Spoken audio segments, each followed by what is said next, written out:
and images that we've seen, collapsed hospitals, crumbled homes, and men and women carrying their injured neighbors through the streets are truly heart-wrenching. It has been 5 days now since 4:53 Tuesday afternoon. A city shaken to its core, collapsing in a cloud of dust. The war is coming to an end! The anguish was immediate and would only get worse and worse. The worst disaster in United Nations history. The words of a senior UN official today as the international community struggles to get help into Haiti. It's feared the number of people killed by the earthquake could now reach 200,000. Although donations are flooding in and tons of aid are arriving at the airport, survivors are continuing to die because of the lack of basic medical help. The pictures have become familiar. The presidential palace had all but collapsed. So had block after block, neighborhood after neighborhood gone. A police station destroyed. The university flattened. They still keep coming into hospitals that can't cope. Corridors and waiting areas, now triage centres for the most needy. But as a rule, there's little help here. There's virtually nothing left. The injured carried inside from trucks, cars and ambulances, ferrying them from across the rubble of Port-au-Prince. Your first impression walking inside is of utter chaos. Like the buildings around it, the hospital is collapsing under the strain. In the best of times, Haiti is the poorest country in the Western Hemisphere. 4 out of 5 people here live in poverty. With hospitals collapsed and no doctors or ambulances in the streets, people realized it was up to them. The injured continue to fight. Among them, many children. Nearly half the population of Haiti is under the age of 18. His family died, his parents died. Katie Currith found a hospital bursting at the seams and one desperate little boy. 13-year-old Pierre LaRousse with a broken leg and a head injury. The boy held on tight, waiting for his grandmother to make her way to his side. At week's end, that question, why, was on the minds of so many Haitians. Right now we're outside a hospital. It is an almost indescribable scene of anguish with bodies lying in the street and people looking for help in any way they can. Right now there just isn't enough help available. Too many people die. There's no help, no hospital, no electricity, nothing. No food, no phone, no food, no water, nothing. There's too many That was a cry that would be heard throughout the city for days to come.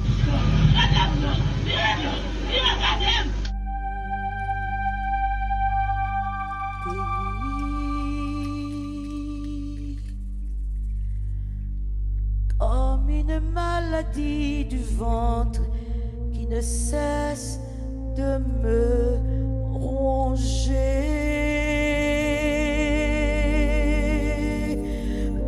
Haïti, la terre se sèche, la terre est aussi stérile que mes cris. Mon pays, comme un accouchement qui dure sans enfantement jamais. Haïti, la route est longue, la route a écourté ton nom.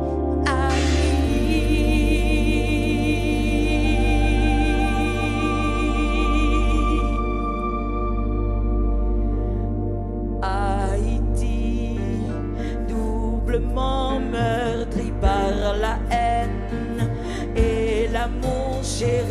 Quand tu viens au carrefour des putains, Haïti, doublement nourri de prières et de nostalgie, notre mère, ivre gavée de faim.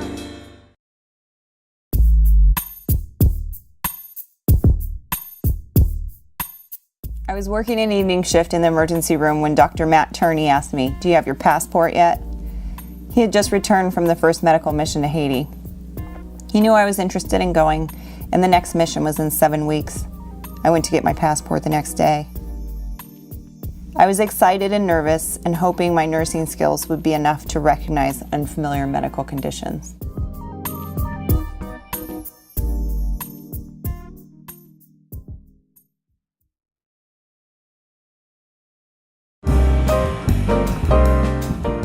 I couldn't decide between the turkey pesto panini or the wild rice soup and bow tie salad. Little did I know life as I saw it was about to change.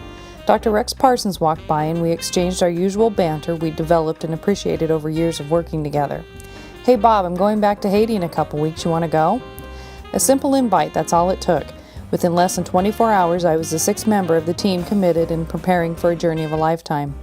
The next 10 days are filled with to-do lists and 3 trips to REI, a confusing regimen of typhoid and malaria vaccines resulting in a regimen of nausea, vomiting, fever, and some wild dreams. Backpack, tent, clothes, sleeping bag. Wait, no, don't need a sleeping bag. Too hot for that. Rex tells me I'm sharing a tent with Laura and to bring something called DEET. Okay, sure. Who's Laura? What's DEET? To describe my feelings, the days leading up to and preparing would be excitement, fear, confident, and fortunate. Realistically, though, I was clueless.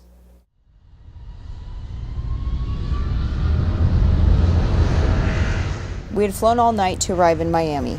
It was 6 a.m. and the rest of the people in the terminal were drinking coffee and juice. My stomach was upset with anticipation and lack of sleep. I looked around the gate to see the other passengers waiting to board for Haiti. Most were black, I assumed Haitians. A few women wore hats with floral dresses, as if they were going to church. I thought they seemed quite dressed up to go to a place I was sure required hiking boots and quick-dry pants. Maybe my gear was overkill. I looked like I was going on safari, and they looked like they were going out to dinner. I would soon learn this was part of Haitian culture, to be dignified and brave, no matter the circumstance.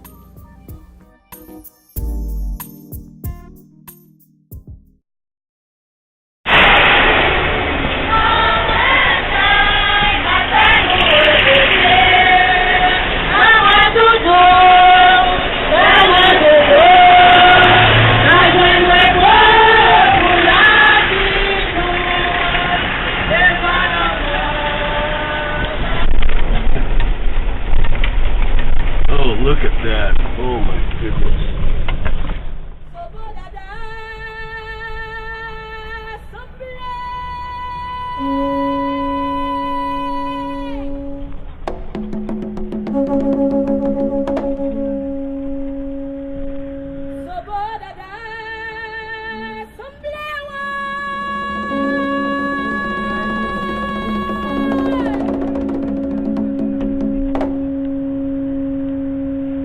We drove past piles of rubble. There is no machinery to move the debris, only the work of bare hands, brick by brick.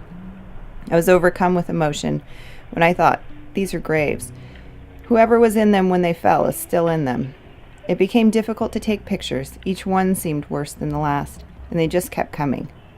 But I also felt a responsibility to document and bear witness to the tragedy these people had endured. I looked at Robin and said, "We're here. We're really here, and we're really doing this."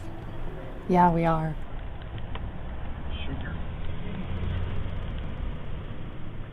Bois font rassemblement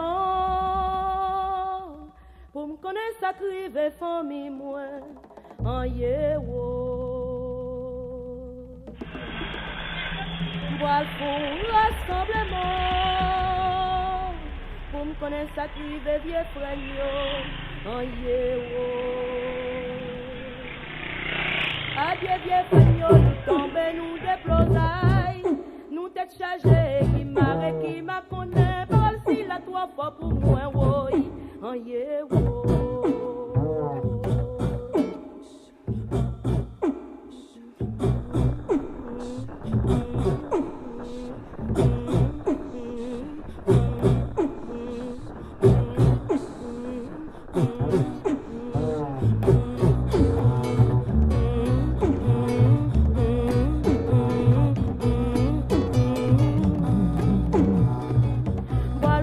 rassemblement pour me connaît sa crive famille moi en yewo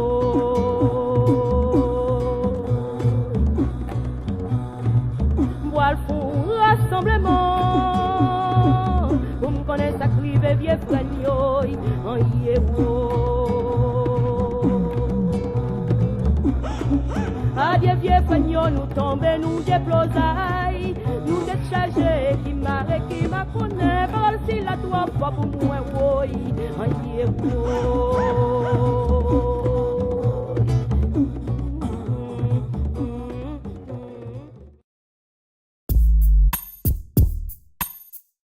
Rex's friend Mathilde would be our lifeline in Haiti.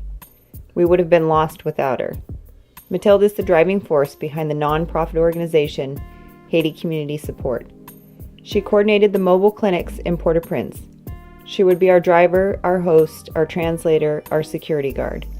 Her commitment to the Haitian people is inspiring.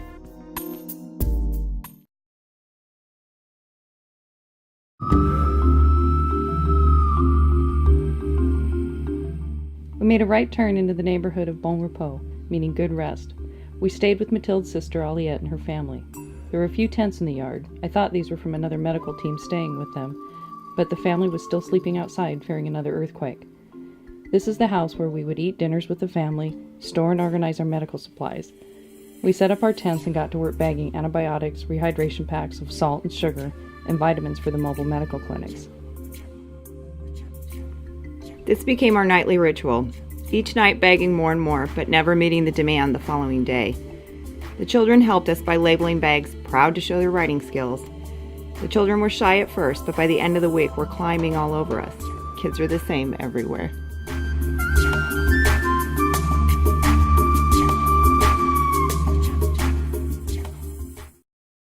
The first morning I woke up very sick. Instantly, the women of the house quietly took care of me by washing my face and setting up a cot so I could lay down. I had come to Haiti to help and ended up being the first patient.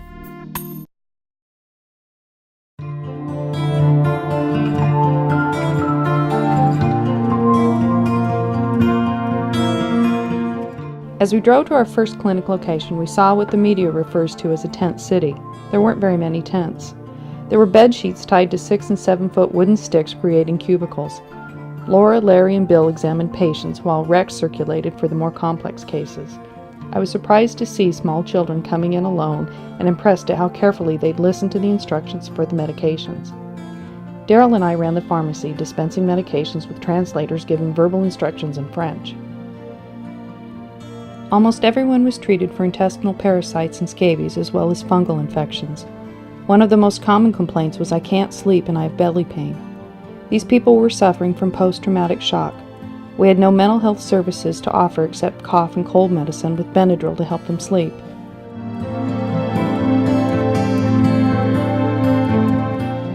Everyone was given a 2-month supply of vitamins for malnutrition. No one went away empty-handed. There were many cases of extreme high blood pressure and diabetes that we only had 30 days of medication for. One diabetic woman was carried to the clinic with her foot wrapped in a shirt. Half her foot had rotted away from what started as a small wound. We cleaned what was left of her foot and rapidly loaded her into Mathilde's truck and drove to a hospital. Another elderly woman who waited a long time in the heat to be seen was so grateful for Tylenol for her joint pain that she began singing. My translator Mike told me she was singing a prayer for me. I began to cry and had a hard time stopping. Mike told me, "You have to get yourself together. There are more patients to see." I said, "Okay," and he called the next patient over.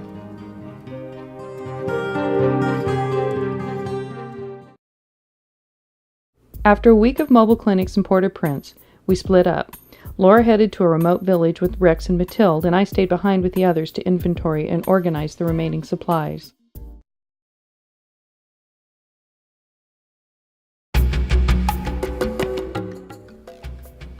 Mathilde took Rex and I to Au Centre, the village where she grew up. It took all day driving and hiking to get there, and it was only 160 miles away.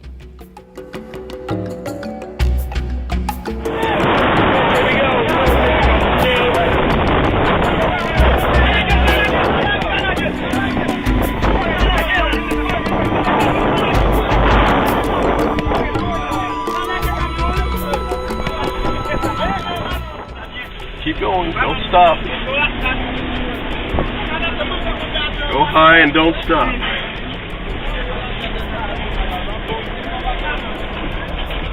Keep going. Don't stop. Whatever you do, don't stop.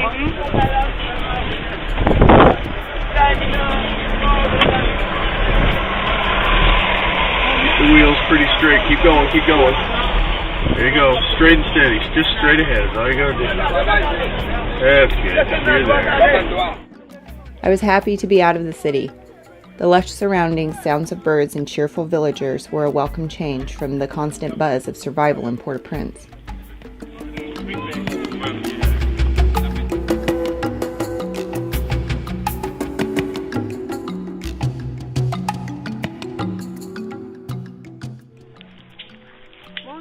Bonjour.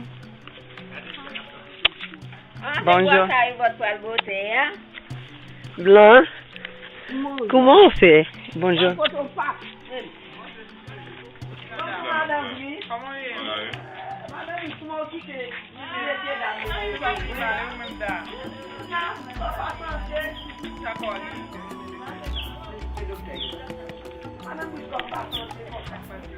Them out, and the one he sent out is the orphan one. And the boy ended up in Port-au-Prince on the street. We had to go rescue the boy, find the boy, bring the boy back, and give the boy to a family to take care of him. That night I relaxed for the first time. I was drained emotionally and physically. I had pushed myself to the limit.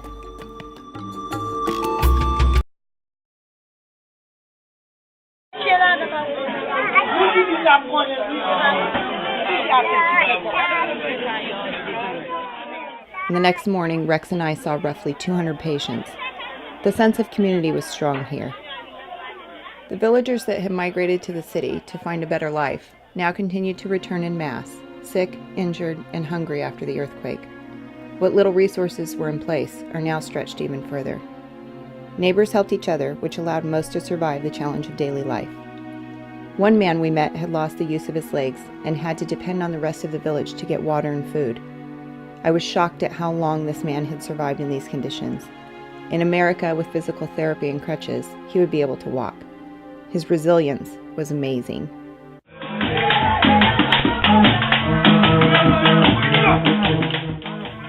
We left on Easter, and the local Vaudoons performed a traditional dance for us. Everyone came out of their houses to dance and sing.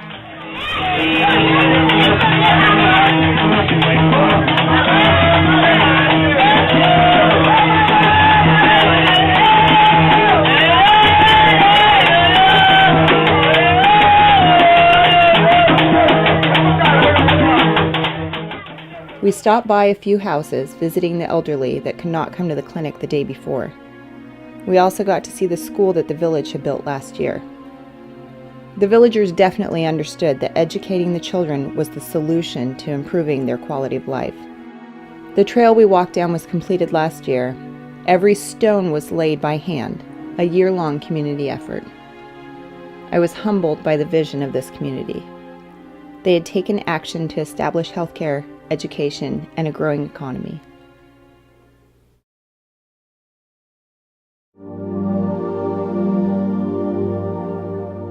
The next morning, we walked only 3 houses from where we were staying.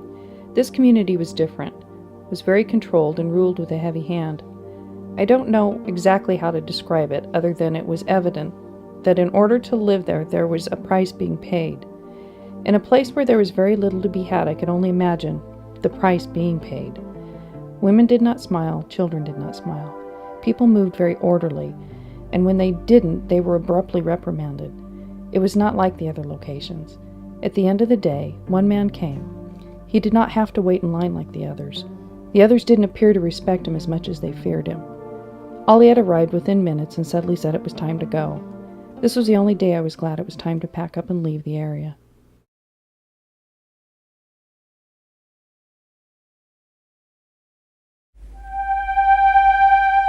I think about the people of Haiti every day.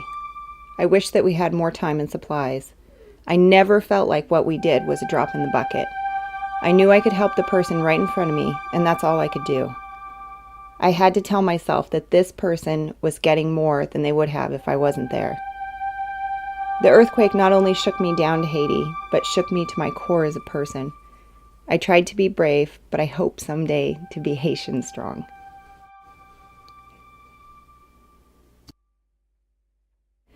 Since returning, hardly a day goes by that I'm not reminded how fortunate I am and what I've taken for granted. I set forth on a trip to help people I thought were less fortunate. I came home feeling like they helped me more than I helped them, and for that, I am grateful.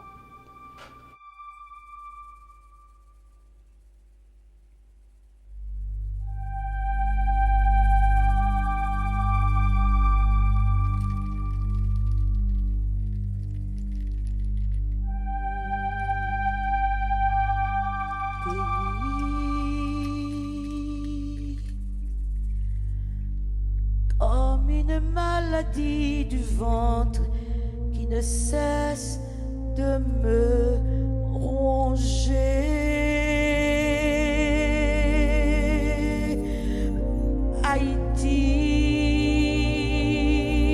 Haïti, la terre se sèche, la terre est aussi stérile que mes cris.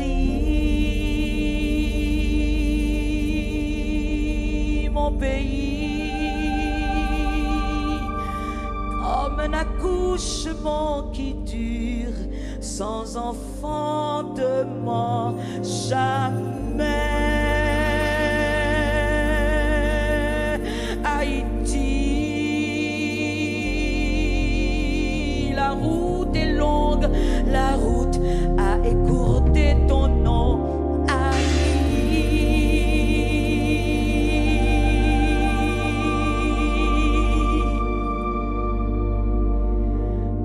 Haïti, doublement meurtri par la haine et l'amour chéri quand tu viens au carrefour des putains.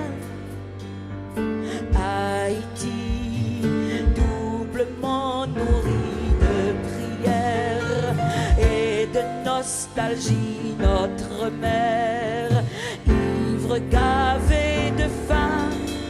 Et l'on est dur de cœur, croit dur comme fer, que ses enfants ne vivent